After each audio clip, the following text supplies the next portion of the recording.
সুপ্রভাত সবাইকে। তা বলো, সকলে এই 4 দিনের ছুটি কেমন কাটালে? আমার তো হিসেব করে করেই কেটে গেল মহারাজ। বাবা বাবা বাবা, তা খুব খরচ করে ফেলেছো বুঝি? আগে আমার তো মোহর গুনে গুনেই কেটে গেল মহারাজ। তোমার তো অগুন্তি মোহর, সেক্ষেত্রে গুনতে তো হবেই। আমি মেয়ের বাড়ি গিয়েছিলাম মহারাজ। হ্যাঁ, ছুটিতে একটু না ঘুরতে গেলে হয়? আমি বাড়িতেই ছিলাম, খেয়েছিও কম, যাতে খরচ বেশি না হয় আমার সঞ্চিত ধন। হ্যাঁ, বেশি খেয়ে মোহর সব না উড়িয়ে দেওয়াই ভালো। যাই হোক, তাহলে দেখছি এই 4 দিন তোমরা সবাই খুব ভালোই কাটিয়েছো। হ্যাঁ, না মহারাজ, আমরা এই 4 দিনের ছুটি কেউ খুব ভালো করে কাটাই। মানে এই যে তুমি মেয়ের বাড়ি গিয়েছিলে, বৈদ্য এই ছুটিতে এত জিনিস কিনেছে যে হিসেব করেই কাটিয়েছে। সভাকবি বাড়িতে ছিল কিন্তু কম খেয়েছে, আর মন্ত্রী অগুন্তি মোহর গুনেছে। তাহলে সবাই তো মনের সুখে যে যার কাজ করেছে। মহারাজ, অনেক সময় মুখে শুনে যা ভাবা হয় তা ঠিক হয় না মহারাজ। আমি মেয়ের বাড়ি গিয়েছিলাম কিছু আনাজপত্র আনতে, যাতে বেশ কিছু মাস আমার বাজার করতে না হয়। কারণ এখন বাজারে জিনিসপত্রের যা আকাশ ছোঁয়া দাম মহারাজ। আমিও এই কদিনের ছুটিতে প্রচুর জিনিস কিনে তার দাম হিসেব করতে বসিনি মহারাজ। আমি হিসেব করছিলাম বেতন পেয়ে কোন খাতে কতটা খরচ কমিয়ে গোটা মাস জীবন ধারণ করতে পারবো। আমিও যাতে বেশি না খেয়ে তাড়াতাড়ি আনাজপাতি শেষ করে ফেলি, সেই জন্যই কম কম খাচ্ছিলাম। এরকমের কারণটা কি বুঝতে পারছি না তো। তোমরা তো সবাই যথেষ্ট পরিমাণে বেতন পাও, তাহলে আগে মহারাজ, অপরাধ নেবেন না। আপনার এই বেতনে এখনকার যা পরিস্থিতি, তাতে আমাদের মাস চালানো খুব দুষ্কর হয়ে যাচ্ছে। মহারাজ, আপনি বেতনের দিকটা একটু ভাবলে ভালো হয়। বেতনের দিকটা ভেবে দেখবো মানে কি বলতে চাইছো? বেতন বাড়ান মহারাজ, বেতন বাড়ান। অসম্ভব, অসম্ভব। এই তো বিগত 4 মাস আগেই বেতন বাড়িয়েছি। তোমরা সবার কাজের পাশাপাশি উপরি আয়ের ব্যবস্থা করো। উপরি আয়? মহারাজ, মাথা ঠান্ডা করুন। একটু ভাবুন মহারাজ, একটু ভাবুন। আমি তোমাদের কথা অনেক ভেবেছি, এবার তোমরাও আমার কথা একটু ভাবো। আমি বেতন বাড়াতে পারছি না, আর আজকের মতো এখানেই সভা শেষ করছি। তোমরা সবাই এসো। বেতন বাড়ানোর কথা বলতেই সবার কাজ শেষ করে দিলেন। এ আবার কেমন ব্যবহার?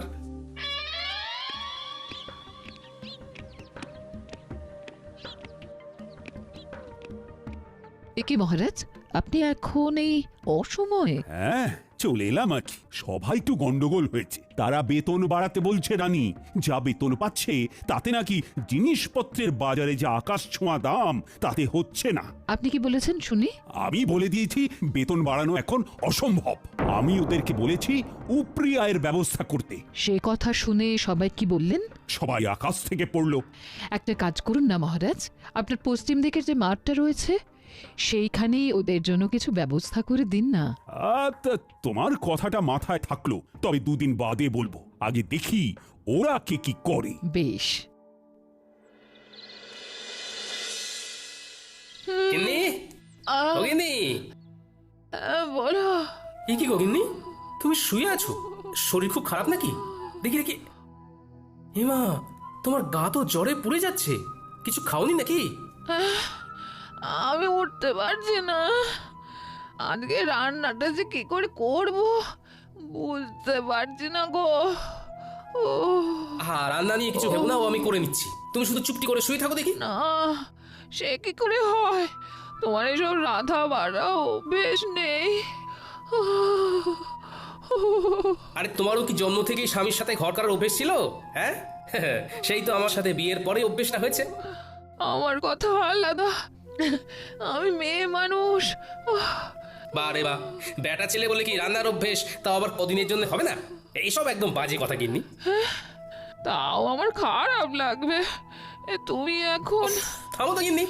শোনো, আমি এই কদিন রাঁধবো, আর তুমি শুধু গ্যাট হয়ে খাটের উপর বসে খাবে, বিশ্রাম নেবে। তুমি শুধু আমি রান্নাটা কেমন করি সেটা দেখো।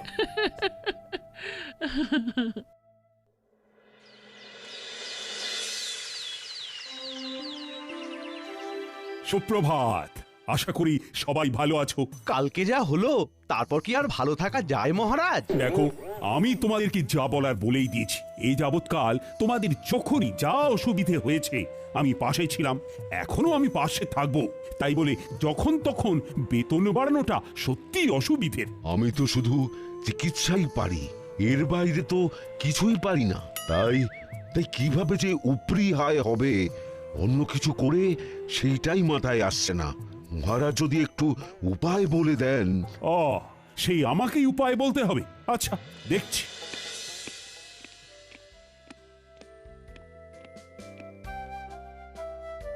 মহারাজ, বলছি কি, সুপ্রভাত রানীমা। সুপ্রভাত। আশা করি সকলে ভালো আছেন। ভালো নেই, খুব সমস্যায় আছি রানীমা। তা আজকে গোপাল আসেনি কেন? তাই তো, তালে গড়ে খেয়ালই নেই। আগে মহারাজ, আমি এসেছি। এ কি গোপাল, এত দেরি হলো যে? তোমার শরীর ঠিক আছে তো? আমার শরীর তো ঠিক আছে, কিন্তু কিন্তু আমার গিন্নির শরীর ভালো নেই। তাই ঘরের কিছু কাজ সামলে রান্না করে আসতে গিয়ে দেরি হয়ে গেল। এই রে ও গোপাল, কটা শাড়ি আর চুড়ি এনে দেবো নাকি? গোপাল, তাহলে সুগৃহিণী দক্ষ রাধুনী হয়ে গেলে নাকি? দরকার পড়লে যদি হই তাতে মন্দ কি বলুন? সকলে চুপ করুন, বরং আপনারা গোপালকে দেখে শিখুন। সে স্ত্রীর শরীর খারাপে নিজে এগিয়ে এসেছে, স্ত্রীর কষ্টটা বুঝেছে। ঠিকই তো, না কষ্ট বুঝলে হয়। এই বৈদ্যমশাই, আপনি আজই গোপালের বাড়ি গিয়ে ওনার স্ত্রীকে দেখে আসবেন। গোপাল, সত্যি তোমার তুলনা হয় না। থাক, অমন মেয়ে মানুষের কাজ করে আমার সুখ্যাতি পাওয়ার দরকার নেই।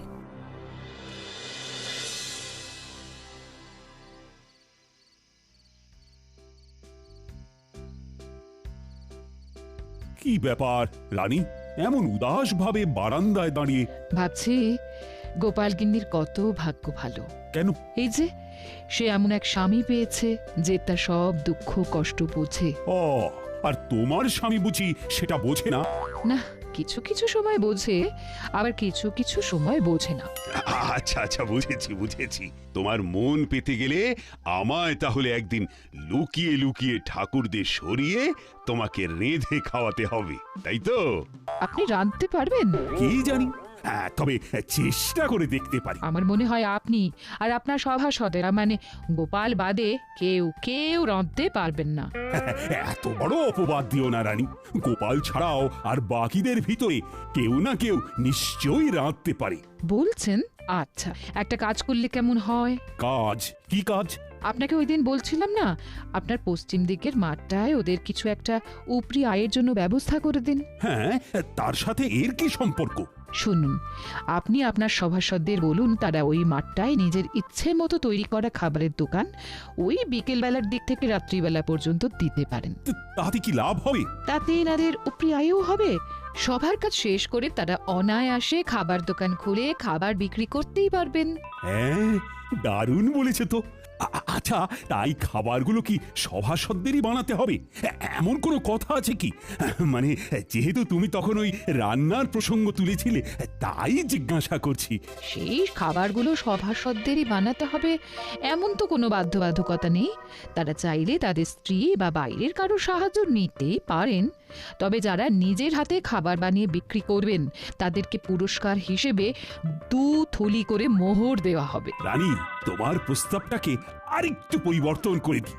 সভাসদের এমন বলি, বেশ কিছুদিন ব্যাপী পশ্চিম দিকের বড় মাঠটায় একটা ভোজন মেলার আয়োজন করতে চাই। তাই আমার ইচ্ছে, আমার সভাসদেরা এই ভোজন মেলায় হরেক রকম খাবারের পসরা নিয়ে খাবারের দোকান দিক। তার মধ্যে যে সভাসদেরা নিজের হাতে রান্না করবে তারা প্রত্যেকে পুরস্কার বাবদ 2 থলি করে মোহর পাবে, এবং যে সভাসদের খাবারের দোকানে সব থেকে বেশি বিক্রি হবে সে পুরস্কার স্বরূপ 5000টা মোহর পুরস্কার পাবে। অতীব উত্তম। শুধু শুধু উপরি আয়ের জন্য ওনারা সবাই খাবারের দোকান খুলতে রাজি নাও হতে পারেন, তার থেকে পুরস্কারের কথা বলে মেলায় খাবারের দোকান খোলার প্রস্তাব দেওয়াটা একদম উপযুক্ত। আপনি কালকেই ঘোষণা করে দিন মহারাজ। ভাবছি আমিও যদি দোকান দিই তাহলে আমাকে পুরস্কার দেবে বলো তো রানী? তা আমি কি জানি।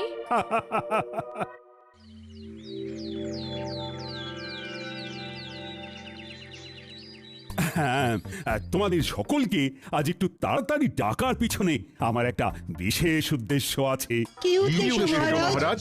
আমি তোমাদের সকলের উপরি আয়ের জন্য একটা পদ ভেবেছি। বাহ বাহ বাহ, বাহ কি উপায় আপনি ভেবেছেন মহারাজ?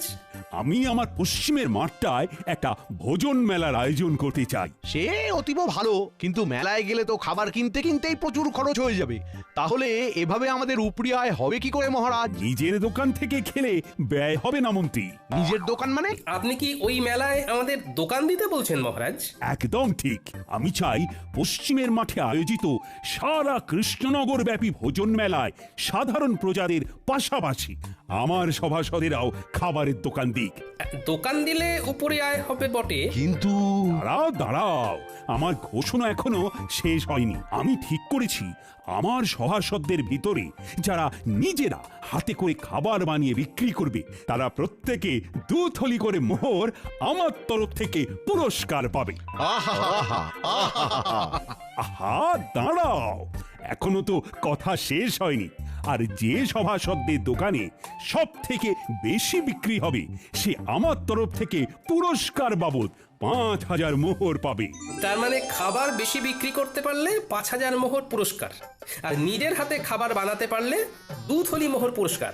আবার নিজে খাবার না বানাতে পারলেও অন্য কারুর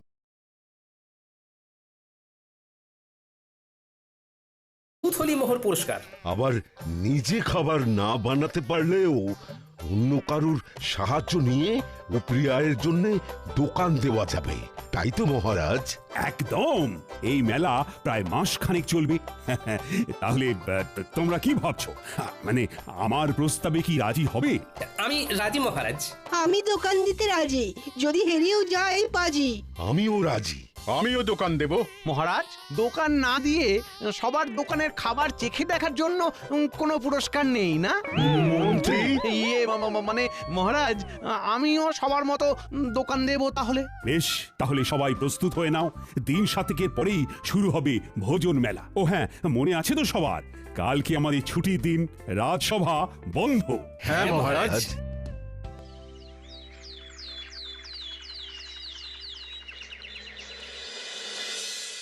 গিন্নি, ও গিন্নি, আরে ও গিন্নি, শোনো না। হ্যাঁ, তাহলে তাহলে তুমি বলছো আমি বেশ ভালো করেই জিলিপি, অমৃতি, গজা এসব বানাতে পারবো না? হ্যাঁ, খুব খুব ভালো করে পারবে।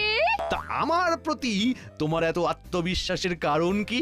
আরে বাবা, জিলিপি অমৃতি বানাতে গেলে শুধু ময়দার মিশ্রণটা এই টকবকে গরম তেলের ভিতরে ভালো করে প্যাঁচ দিয়ে গোল গোল আকৃতি করে পাক দিলেই তৈরি হয়ে যায়।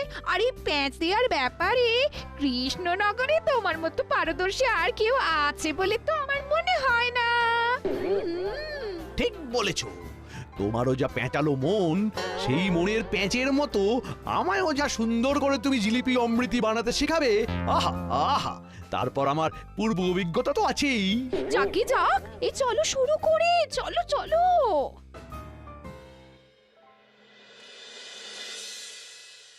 বলি, ও গোপাল, আমার দ্বারা এসব হবে না।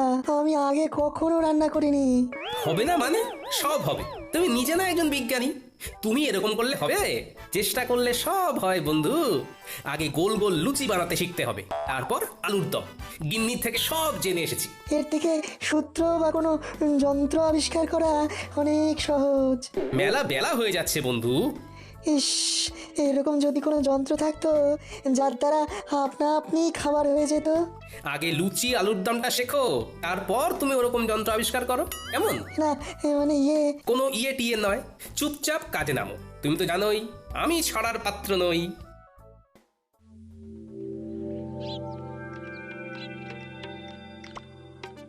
কি হে বন্ধু, কি খবর? বিজ্ঞানী কি রান্না করেছে জব্বর? শিখিয়ে তো এলাম তাকে, একদম ফল পাওয়া যাবে ভোজন মেলায় হাতে নাতে।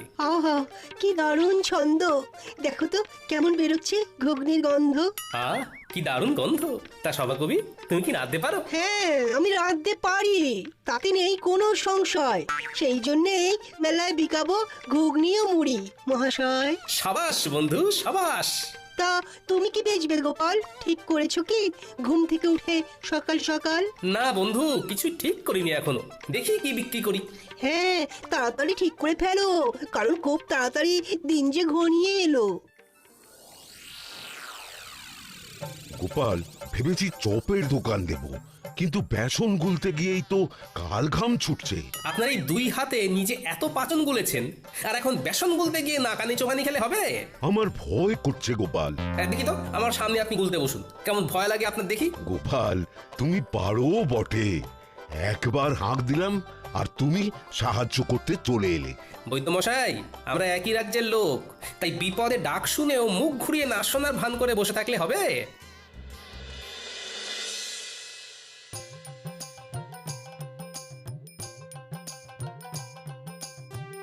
হ্যাঁ গো, এলে? হ্যাঁ হ্যাঁ, মোটামুটি সবার বাড়ি একবার করে ঢু দিয়ে এলাম, বুঝলে গিন্নি। দেখলাম মোটামুটি সবাই একদম জোর কদমে রান্নার প্রস্তুতি নিচ্ছে। তা তুমি কি বানাবে কিছু ঠিক করলে? এমনিতে বাড়ির রান্না তো বেশ ভালোই করছো। সেটাই তো এখনো ঠিক করে উঠতে পারিনি। সবাই মোটামুটি সেই গতে ধরা রান্নাই করছে। আমায় একটু অন্যরকম কিছু ভাবতে হবে।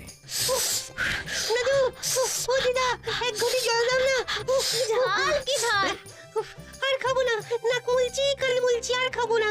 উফ, বাপরে বাপ! দাঁড়া দি, কিন্তু কি খেয়েছিস বলতো? ফুচকা। আমার বাবা শহরে গিয়েছিল, তাই ফেরার পথে ওখান থেকে এনেছিল ঝাল ঝাল ফুচকা। জানো তো দাদু, এখানকার কেউই ফুচকার তেমন নাম শোনেনি। গিন্নি, ও গিন্নি, ফুচকার দোকান দিলে কেমন হয়? খুবই ভালো হয়। সেইবারে খুকির বাড়িতে গিয়ে খেলাম, শহর থেকে জামাই এনেছিল, অসাধারণ। কিন্তু তুমি কিভাবে বানাই শিখবে কি করে? এখনো হাতে 4-5 দিন সময় আছে গিন্নি, শহরে গিয়ে শিখে আসবো কালকে, তারপর ভোজন মেলায় ফুচকা বিক্রি করব। আহা, শুধু খাবারের মেলায় কেন, গোটা কৃষ্ণনগরে তুমি বিক্রি করবে। এখানকার কেউ জানেই না ওই ফুচকার নাম। ভালো লাগলে না, এই প্রচুর প্রচুর বিক্রি হবে। তা ঠিক, আর মহারাজ এটাও বলেননি যে খাবার শুধু ভোজন মেলাতেই বিক্রি করতে হবে। আমি কিছুক্ষণ দোকানে থেকে ফুচকা তৈরি করে ঠেলা গাড়ি নিয়ে ফুচকা বিকোতে বেরিয়ে যাব। তারপর তুমি আর ন্যাপলা, পুঁটি, গুলটে দোকান সামলাবে। দাদু, তুমি চিন্তা করো না, আমরা সব সামলে দেব। দারুণ দারুণ জিনিস খাওয়ালে গোপাল, অপূর্ব স্বাদ। পুরটা খাসাও মেখেছো গোপাল। শুভেচ্ছা বন্ধু, একদম অন্য ধরনের জিনিস খাওয়ানোর জন্য। আর অসংখ্য ধন্যবাদ আমাকে লুচি আলুর দম শিখিয়ে দেওয়ার জন্য। আরে ধুর, কি যে বলো, তা বিক্রি কেমন হচ্ছে? আমার দোকানেও মন্দ নয়। আমার দোকানেও তোমার কল্যাণে বেশ ভালোই বিক্রি হচ্ছে। বাহ, শুনে ভালো লাগলো। হ্যাঁ গো, আর দেরি করো না, দেরি করো না, ফুচকার ঠেলাটা নিয়ে গুলটিকে সঙ্গে করে নিয়ে রওনা দাও, আমরা দোকান সামলে নিচ্ছি। হ্যাঁ, ঠিক বলেছো গিন্নি। এই গুলটে, চল চল চল।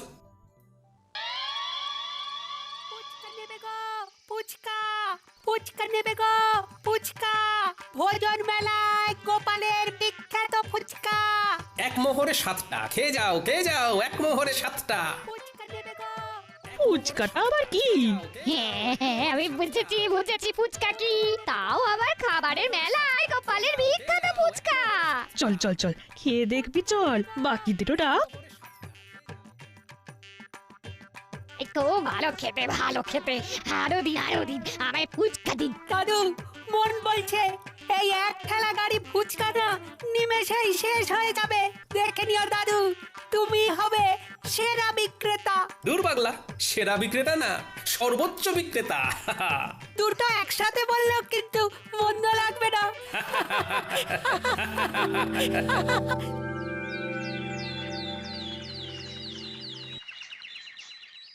গোনো গোনো খাজাঞ্চি গোনো, কার কত আয় হলো দেখি। মন্ত্রীরটা হলো 1, 2, 3, এই সর্বমোট 300 মোহর। তবে মন্ত্রী মশাই নিজেই সব বানিয়েছেন। বেশ বেশ, পরের জন। পরের জন হলেন বিজ্ঞানী বাবু, তার মোহর 1, 2, 3, সর্বমোট 900 মোহর। ইনিও নিজের হাতেই খাবার বানিয়েছেন। এই বিজ্ঞানী আমার থেকেও বেশি আয় করেছে, এ কি কপাল! এরপর সভাকবি, ওনার মোহরের সংখ্যা হলো 1 2 3, এবারে সব মিলিয়ে 850 মহারাজ। ইনিও নিজের হাতে খাবার তৈরি করেছেন। বাহ বাহ বাহ, চমৎকার। তারপর? এরপর বৈদ্যমশাই, ওনার মোহর হলো 1 2 3, 600 মোহর মহারাজ। ইনিও নিজেই চপ বানিয়েছেন। এরপর গোপাল, মোহর হলো 1 2 3, 7,000 মোহর মহারাজ। ওরে বাবা! সাবাস গোপাল, সাবাস, তুমি বিজেতা। এই ফলাফল মানি না, কারণ গোপাল শুধু ভোজন মেলায় নয়, সারা গ্রাম সারা রাজ্য ফুচকা বিক্রি করেছে। মন্ত্রীমশাই, মহারাজ শুধু বলেছিলেন ভোজন মেলায় খাবারের দোকান দিতে। উনি এর পাশাপাশি এরকম কিছু বলেননি যে সেই খাবার কেবলমাত্র ওই মেলা ছাড়া মেলার বাইরে কোনোভাবেই বিক্রি করা যাবে না। তাই আমি আমার ফুচকার বিক্রি বাড়ানোর জন্যে মেলা ছাড়াও মেলার বাইরে এই রাজ্যের অন্যান্য গ্রামেও বিক্রি করেছি। সুতরাং আমি জানি আমি কোনো অন্যায় বা অসততার কাজ করিনি। আমি গোপালের এই যুক্তিকে খণ্ডাতে পারবো না, কারণ গোপাল একদম অকাট্য যুক্তি দিয়েছে। ধন্যবাদ, ধন্যবাদ গোপাল। তুমি আরেকবার আমাদের চোখ খুলে দেখিয়ে দিয়েছো যে কিভাবে সততার সাথে পরিশ্রম করে নিজের আয় বাড়ানো যায়, কিভাবে বুদ্ধি খাটিয়ে কোনো নতুন জিনিসকে সবার সামনে তুলে ধরা যায়। সেই জন্যই তো গোপাল আমাদের সবার থেকে আলাদা। নাও আনো এবার পুরস্কারটা, তার সাথে সবাই মিলে বলো গোপাল আমাদের সেরা, তাই ধন্য হয়েছি মোরা। গোপাল আমাদের সেরা,